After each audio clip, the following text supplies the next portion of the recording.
Okay, so Teresa and Melissa get into it a little bit, and Melissa says at that point that Louis wanted to be on the show. He wanted to film. He wanted to be on camera.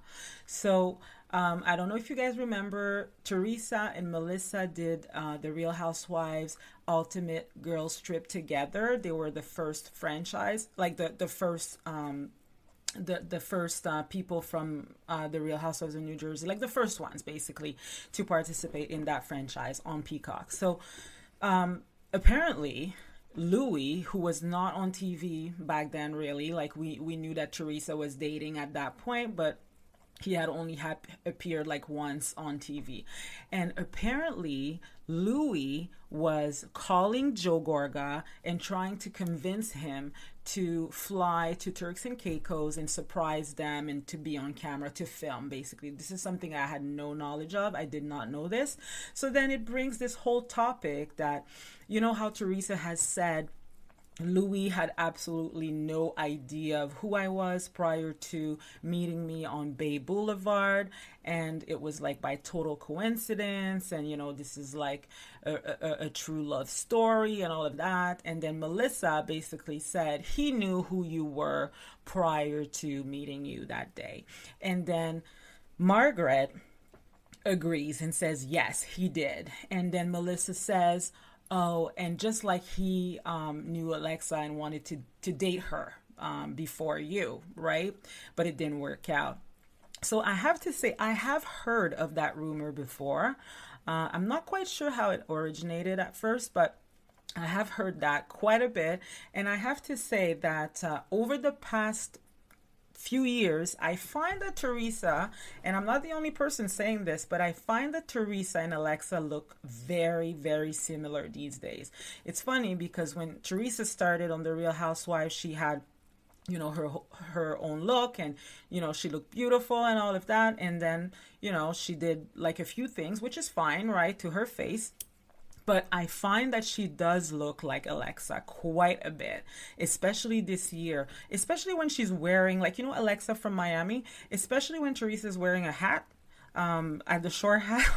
She's like wearing this straw hat. And Alexa in the Real Housewife of like the Ultimate Girl Trip Thailand, she's wearing like a similar hat, and I was just like thinking, wow, like they look like sisters. Like Teresa's like a brunette, and Alexa is a blonde. So I know they have like a friendship. Like Teresa has had Alexa on her podcast before. Apparently, Alexa has known Louis, and they've been friends and all of that. So someone said, I've seen a comment online that there's actually like a video that was made explaining like that whole rumor, right? That Louis did want to get with Alexa before, but apparently the video is no longer available on the internet. So I have not personally seen it, but that's what I've heard. So anyways, enough about that. When it comes to like after Melissa says this, Teresa gets a little bit like, a little upset. And then she says, after today, I'm not seeing you anymore. I can't wait to never look at you again. And then Melissa's like, oh, where are you going? Right? And she's like, no, you're leaving. So this is actually what I wanted to talk about.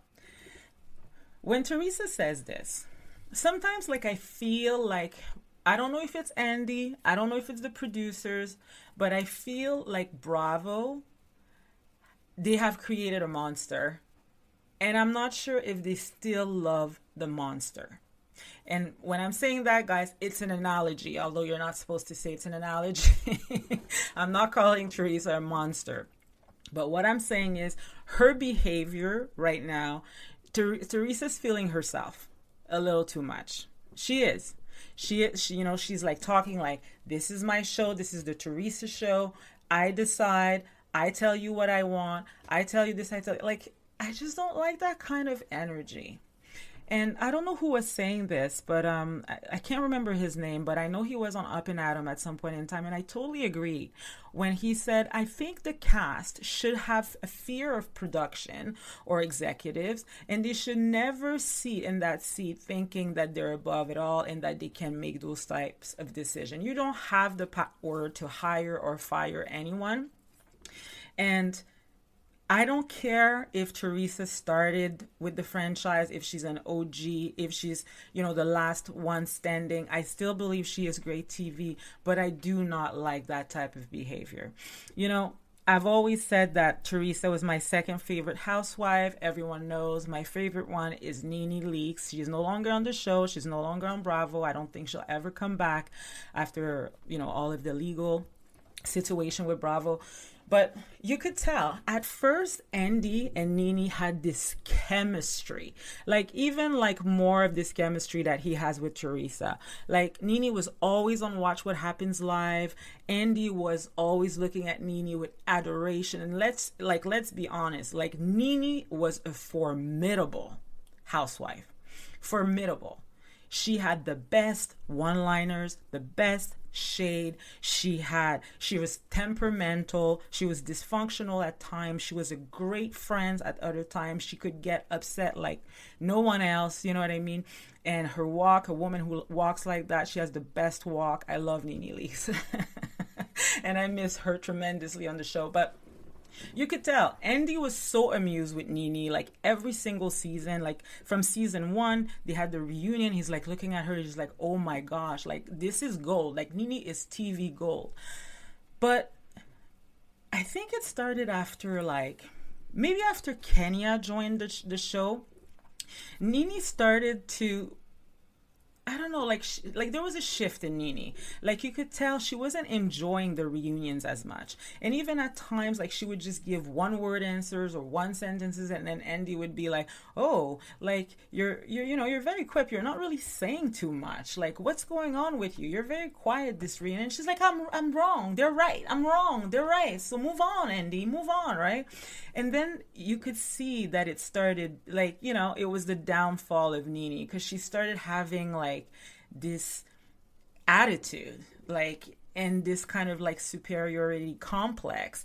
And, she was feeling herself a little bit too much. But one thing I would say is that even as irritated that Nene was at times with her cast members, doesn't matter if it was Kenya, doesn't matter if it was Phaedra, or if it was Portia or Cynthia, when Nene was sitting at the reunion, she never said or implied that Andy or Bravo should fire a housewife based on the relationship that Nene had with them, right?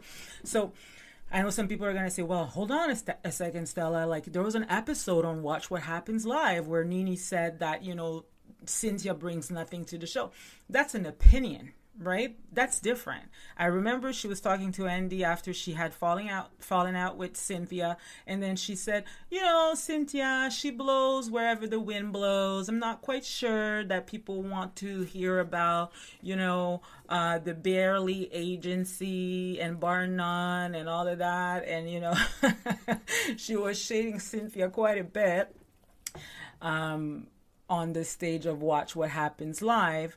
But she never said to Andy, I cannot coexist with her because I don't get along with her.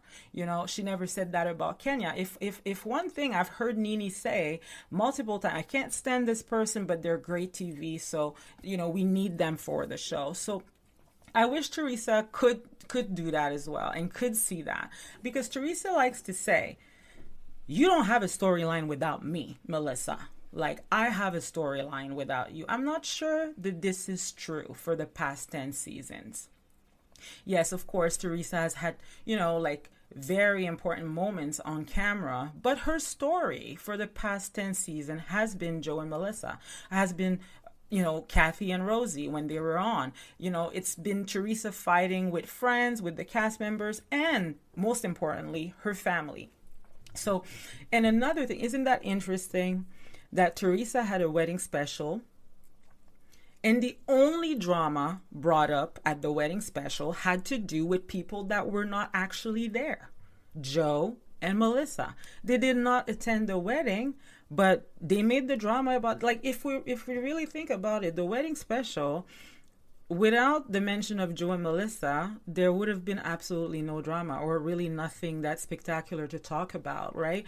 We had seen everything, like from the hair already, and the train and the dress. Like, we knew what Teresa looked like they posted quite extensively in the past year. So it's almost like we're just like, oh, we've seen it already on social media. So we're there for the drama. That's why we tune in, right? So at least that's why I tune in. So if it wasn't for Priscilla bringing up Joe Gorga to Teresa, nothing. If it wasn't for Jennifer bringing up Joe Gorga or the whole situation at the season finale, no drama. If it wasn't for Melania losing it and saying, like, why is she crying? Like, I don't want to, let's not mention them. And then Margaret bringing them up. Like, the whole drama revolved around the Gorga. So, Teresa needs to chill out when it comes to you're nothing without me. I think you're also, at this point, you need them just as much as they need you, right? And it's fine. It's okay. It's a job at the end of the day. It's a job. It is your job for the past 13 seasons. It's been their job for the past 10 seasons. You said on your podcast, Teresa, that you wouldn't want to remove a paycheck, like remove income from another family. You don't do that. You said this, right? So put your money where your mouth is. Why are you trying to get them fired from the show? You could just be like, you know what? I'm not going to invite them to my house. It's not organic, but let them do their thing and I'll do mine. Why can't it be that way? And if Teresa keeps on saying to Andy all the time, oh, I don't know how I can coexist, then maybe you're the problem. Because it doesn't seem like you can coexist with Margaret. It doesn't seem like you can coexist with Rochelle Fuda, right? We know that the relationship with Danielle, that's probably numbered at this point after she finds out that you guys set her up, right? And Dolores, I'm not feeling that Dolores is as close as Teresa. And I've been saying this for a long time. I don't think they're as close as they're trying to portray it on TV. So really, who's in Teresa's corner at this point? It's really Jennifer, right? So imagine, like, I walk into my company and I'm like, hey, I cannot coexist with this person, so you need to let them go. I'm pretty sure they would tell me, well, it doesn't work that way. And if you can't get along with your team, then maybe you're not happy. Maybe you need to go.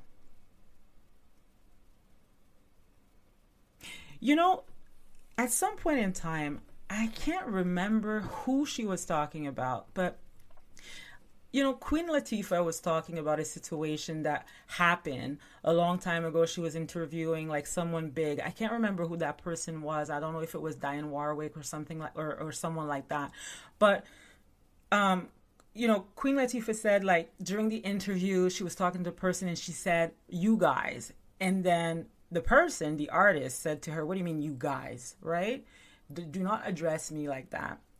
And Queen Latifah said at that point, you know what? It was kind of an embarrassing moment for me, but at the same time, it made me realize that no matter where you are in life, everybody needs a little check sometimes.